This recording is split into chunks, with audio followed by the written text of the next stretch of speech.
Hi, I'm Gary from Prism. Hi, I'm Al from Prism. Hi, I'm Ted from Prism. And I'm Mark from Prism. And we're Prism!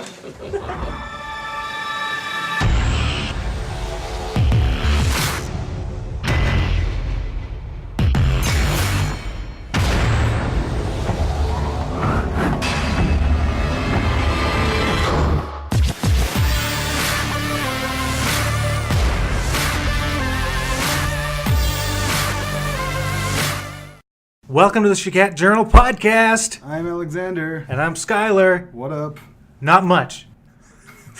Okay, so what are we talking about? You know what we're talking about? Prism. The band Prism. Yes, we recently had an interview with them at the Blue Feather Music Festival.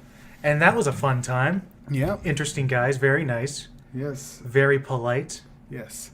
Not rude. No. It was a very good interview all around. Yes. You're really bringing me nowhere, Skylar. Let's do that again. So the interview happened at 1 a.m.? About 1 a.m., yeah. And this was on a day when this was on Friday. Yep. So it was a work day. Yep. We had been at work since 9 in the morning. Yes. And then we went down to Blue Feather to cover it. Yep. So by the time Prism gets off stage at 1 in the morning, we're all exhausted. We've all entered some kind of fugue state, and we all want to be dead. No, Skylar. This was when we all lost our minds. Paige entered a zombie-like state. Lysander and I were singing Journey songs, and Alexander was being Alexander. Is that all you could come up with for what I was doing? Yeah. You were just like, we were having fun, and you were just like, oh my god, you guys, you're like so lame. General state of anxiety. Yeah. But then they get off stage, and we get to interview them, so we had to sharpen up, as it were. I'd say it was worth waiting to interview Prism because they ended up being really cool guys. Yeah. Yes.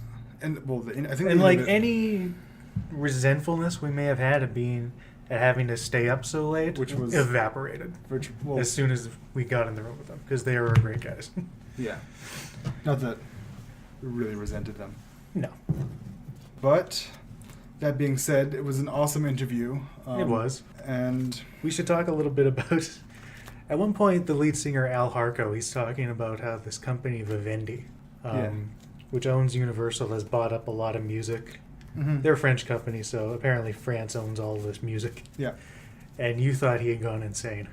No, well, I was in a state of fatigue.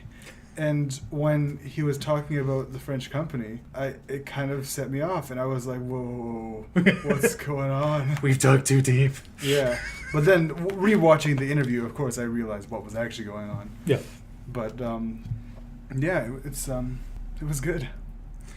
Good fun. Yeah. So what follows is our interview with Prism. Enjoy. Bye, guys.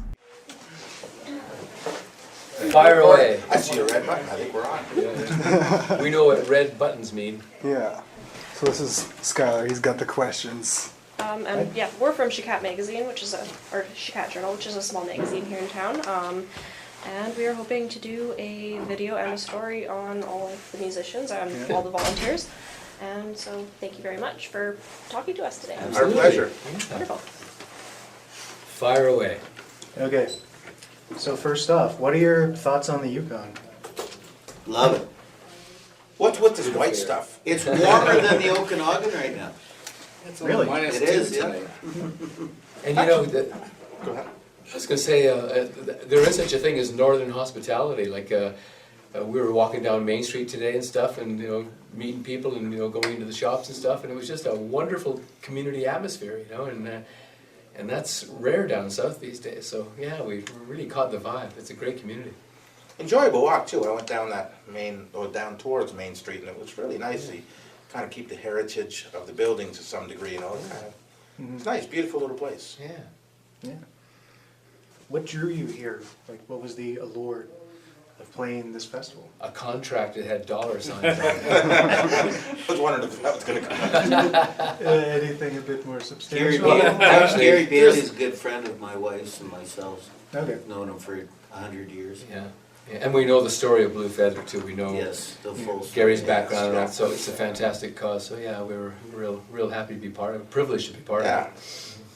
It's all good. What are your thoughts on the festival itself?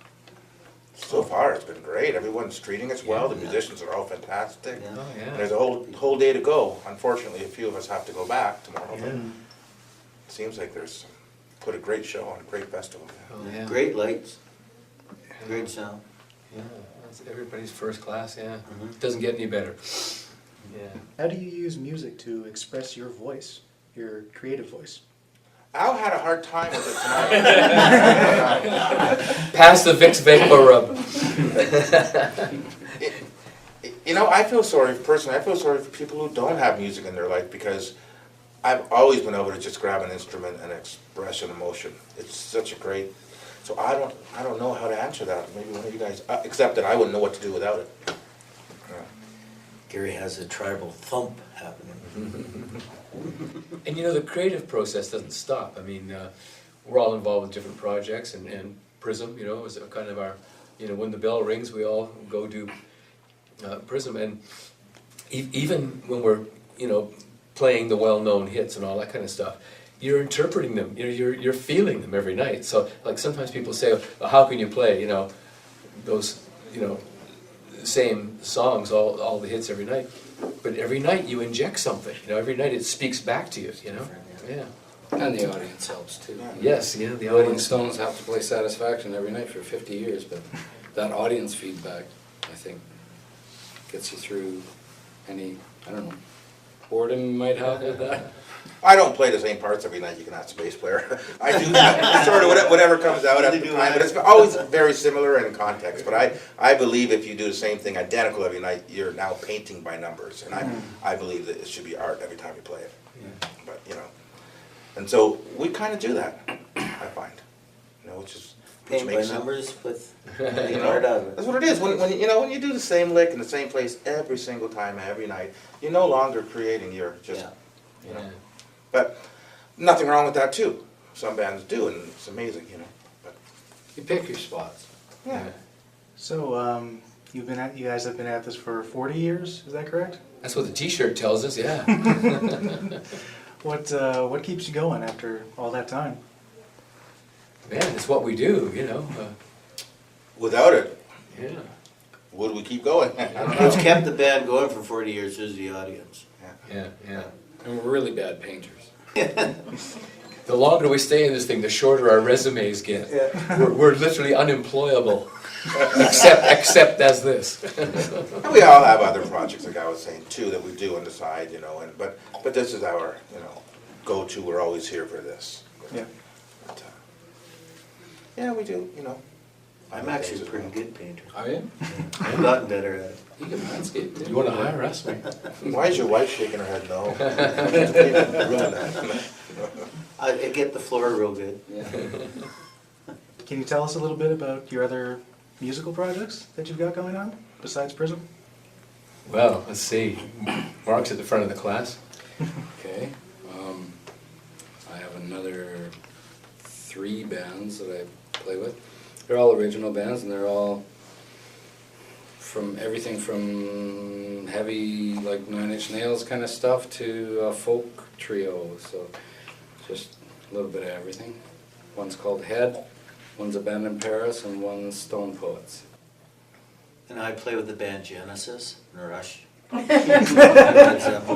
are both retired now, so he's retired. The vinyl versions? Or the...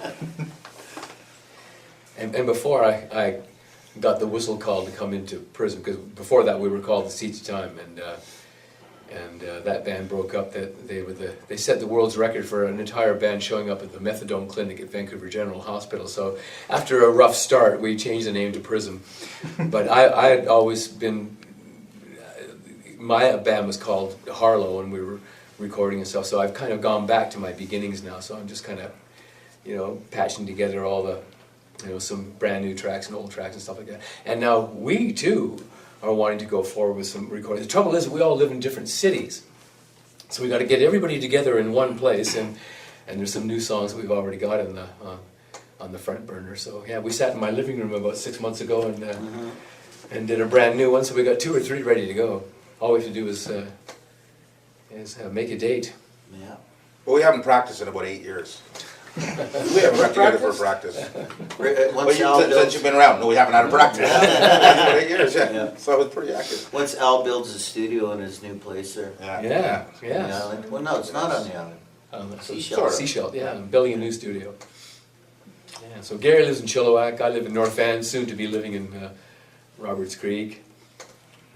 Tad's in Kelowna, Mark's in Richmond, so we're looking for a meeting place. We'll come over to your house. We'll meet in Whitehorse.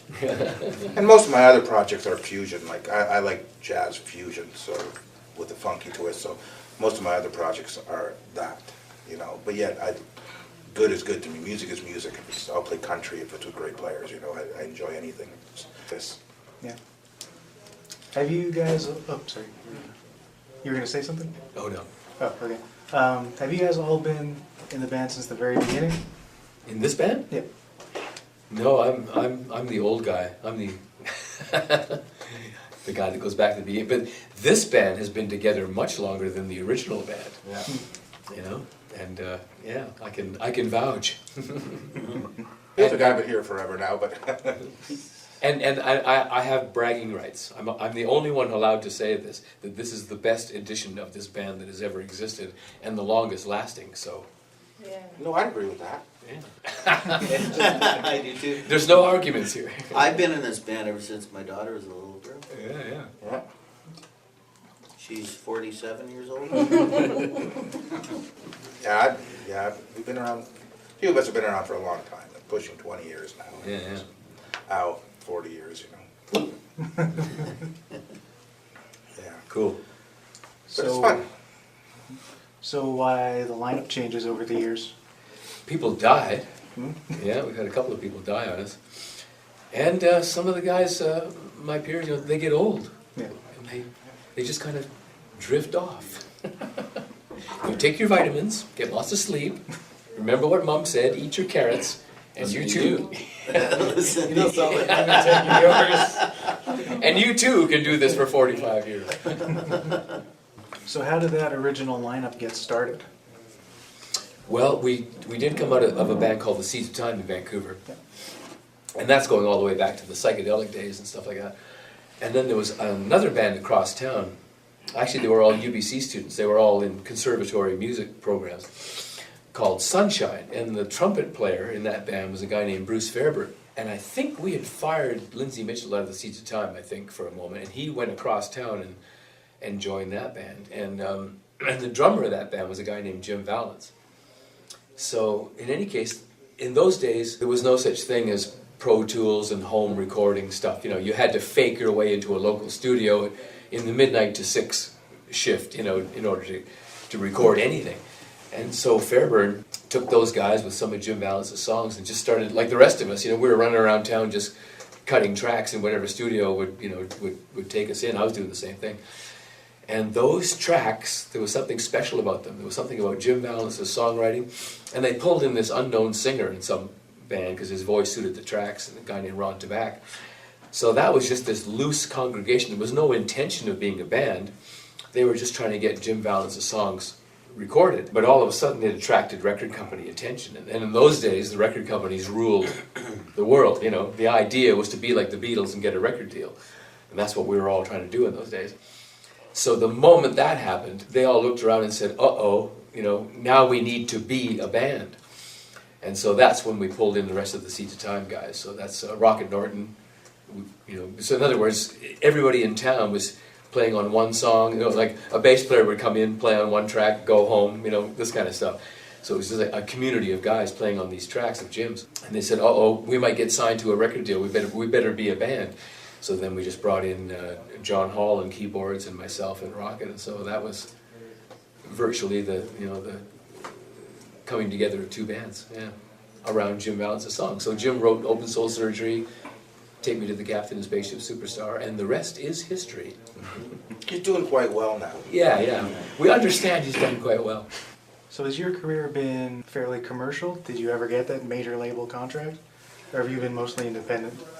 Well, in those days, the majors were were pretty major, you know. I mean, those, yeah, it's funny because they're all gone now. Literally none are left. Like, we were on Capital EMI, and I mean, they had the Beatles, you know, and that was and the Beach Boys, and Anne Murray, you know. They don't exist anymore. I mean, this is how the lands, you know, they're with the dinosaurs now, you know. There are a few layers under the sedimentary, they're fossil fuels now. So all the Warner Brothers, all those, actually, there's a secret conspiracy. There's a French company named Vivendi. If you can spell that, you're a better man than I.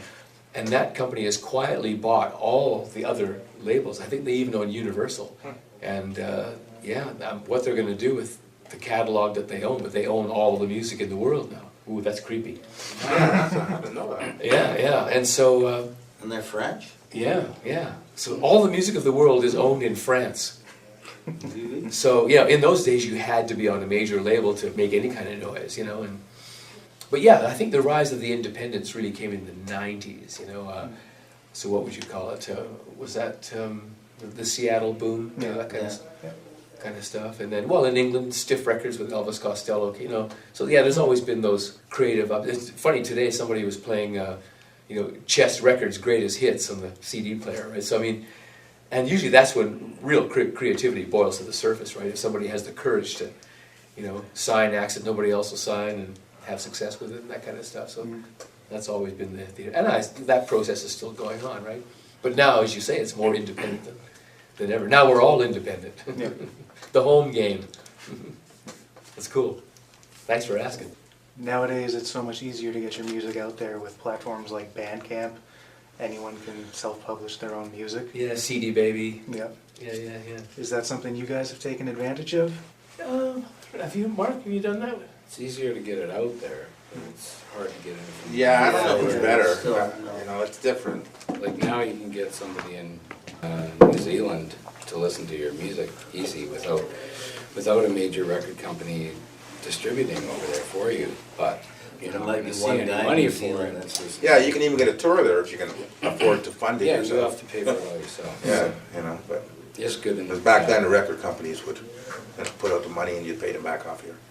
But they would front you all that Yeah, money. you owed it. Yeah, of course you owe them, but you can't afford to do that yourself. Like nowadays, being independent, where there's no way we could put up that kind of money and have a big tour. And I know independent bands that are doing really well. You might even have bought their stuff. And I talked to some of the guys, and I'm like, "So how's the tour going?" Good. So it's you know, you guys are everything paid well and everything. Oh no, man, there's 6 of us who sleep in the back of a van every night. And these guys And are they like, sold. "No." You probably follow them, think they're, you know. It's Yeah, pretty but tough, man. There's bands out there that have sold millions and they're still doing that. Yeah. Like these have a big And that's- following and they can't afford hotel rooms. I mean, it's a tough field in that way now. Yeah. So I mean, everybody's welcoming the download too, right? Which is the downfall. you know, Downfall. It is. That's the They should downfall. call it. No, it's a Different good world. thing and it's a bad thing. It's I remember. I'll say that again in English this time. I remember writing "Flying," the song "Flying," at my kitchen table with a pencil, you know, crossing out words and putting in other words. And about 7 months later, we were playing that song at Texas A&E to 18,000 people, and as far as I could see, they were all swaying back and forth, singing the words that I was writing in my kitchen 6 months ago. That was the power of labels in those days. So, you know, that's a whole different world. And then in between tours, I wouldn't come home. I'd go to New York and I'd have a suite in the Mayflower Hotel and a 24-hour limo waiting for me. I didn't know I had to pay this back. Hey, it's all free. tell us more about those stories, Al. Long ago and far away. So, on that note, to end, do you guys have any great stories to tell? Oh, no. We've been sleeping with the monks up in the hill. You have a recent one that was pretty fun. Just kidding. Just kidding. Dad will tell you now. No, It's we my wouldn't do fault. that. We wouldn't do that. I'm sorry. There are some good stories, but you know, you'd have to turn the camera. There are ladies in the room. Yeah, there's some good stories. Like once we missed a flight. Your plane got hit by lightning. My plane got hit by lightning. that's true. Yeah, man. Last summer. Wasn't that right around the same time?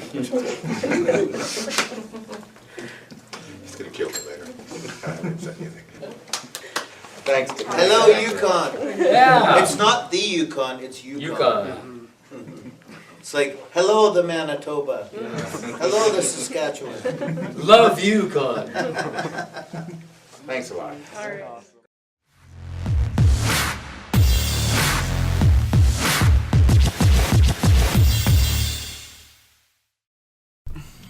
Hello. Hi, folks. Hi. Thanks so much for listening to this delightful episode of the Shakat Journal podcast. I hope you enjoyed our talk with Prism.